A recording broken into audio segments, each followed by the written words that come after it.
last but not the least comes the high flow oxygen system. To qualify as a high flow device, the system should be able to provide at least 60 liter per minute of total flow. This is achieved through an air entrainment system or blending system. So now, what is an air entrainment system? It is a type of oxygen delivery device that mixes oxygen with room air to deliver precise controlled concentrations of FiO2. Now, how does it work? A high pressure oxygen flows through a small opening called a jet or a nozzle. As the pressure shoots out, it pulls room air through outside because there is a area of low pressure created. So this will pull air from the outside inside. The faster oxygen flows and the bigger the port, the more air gets pulled in. This happens because the principle of Venturi effect. This oxygen is pushed at higher pressure through through small nozzle, and it comes out very fast. This high-speed jet of gas creates low-pressure zones right next to the nozzle, and air from the room is at a normal atmospheric pressure, which is higher than the low-pressure area created by the fast oxygen jet. So the room air gets pulled into the low-pressure area through the side holes to balance things out.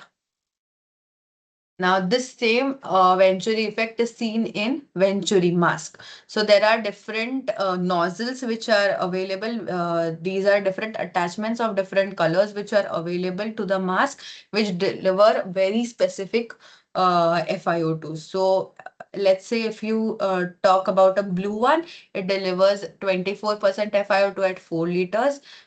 It white 28%, the orange 31%, the yellow one 35%, red 40%, and the green one 60% at different flow rates. So this is your Venturi mask. Next comes high flow nasal cannula.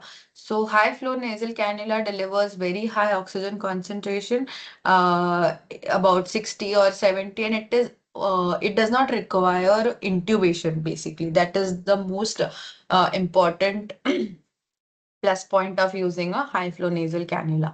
So the indications for using a HFNC are hypoxemic respiratory failure, hypercapnic respiratory failure, it is also used to reduce reintubation. Supposedly there is a patient who has been extubated but suddenly needs more oxygen. Then in that case, HFNC is used. Or there is a patient who you cannot intubate due to certain other injuries, for example, skull fractures or something on those lines. Then inability to tolerate other oxygen delivery devices. These are your major indications for HFNC. Now, there are certain other systems which are not commonly used in adults, but more or less they are used in pediatric patients.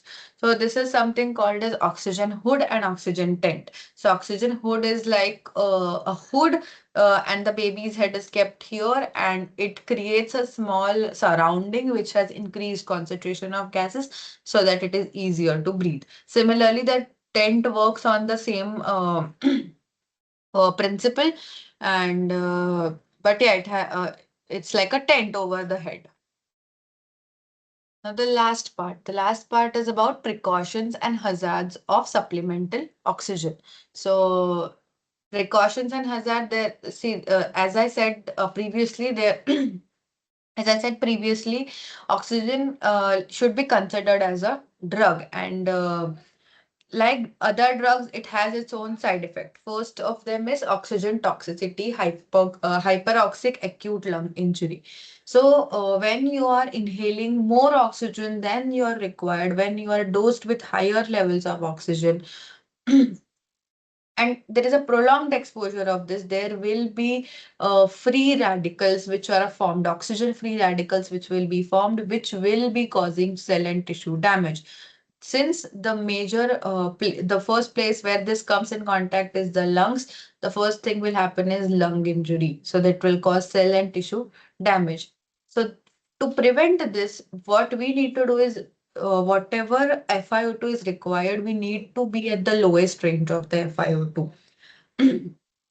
This is more commonly possible happens with infants, where this can cause death of the infant because there is risk of edema, cell death, and poor gas exchange. Now, then comes retinopathy of prematurity, seen in preterm infants exposed to higher oxygen levels. Since the lungs are not very well developed, these are very commonly exposed to higher levels of oxygen. Because of that, the retinal vessels are damaged because of the same oxygen-free radicals, and this can cause um, scarring in the retina, and even possibly blindness. For this particular sake, the PaO2 on EVG on the infant should be less than 80 mmHg, which will reduce the risk of this.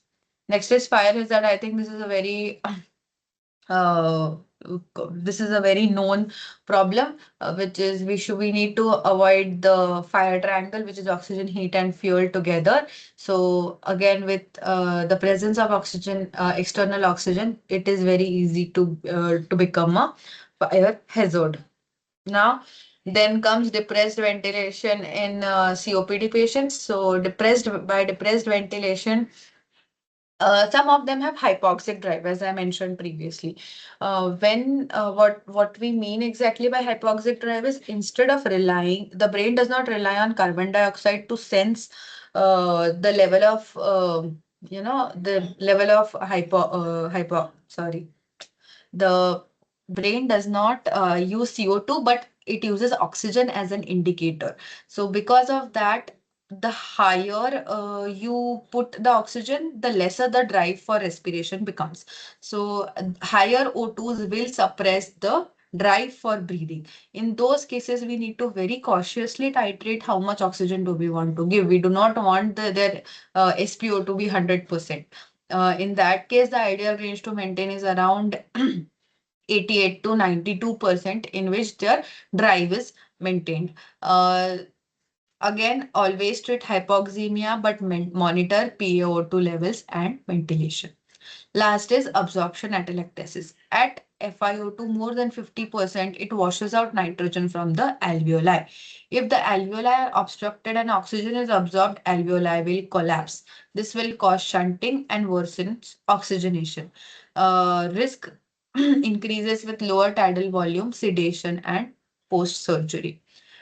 It is a cycle. It is a vicious cycle where because of hyperoxygenation, because of the oxygen free radicals, there is acute lung injury, absorption atelectasis, and which in turn will increase your need for oxygen.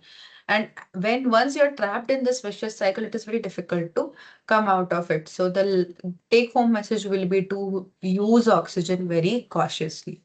Thank you.